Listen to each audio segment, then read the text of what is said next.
making flour for at least 6,000 years. Stone Age people took grain and crushed it between two stones. Although modern flour mills are very big and make thousands of tons of flour every day, the process really isn't that different. To make flour, you need grain. Most flour that we use for bread is made from wheat grain.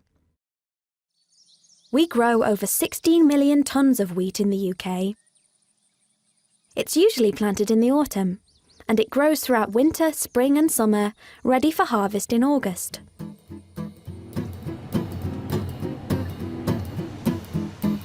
The farmer harvests the wheat using a machine called a combine harvester.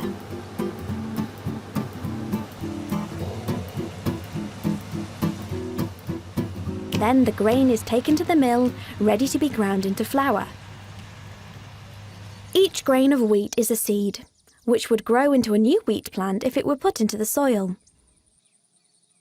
The grain has three parts: the bran, which is the outside skin, the endosperm, which is the food store of the grain, and the wheat germ, which is the part of the grain that grows into a new plant if the grain germinates.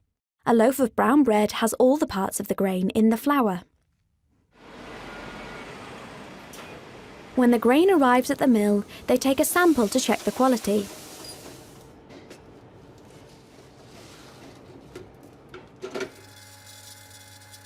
If the grain passes the test, it's unloaded into the mill's storage area.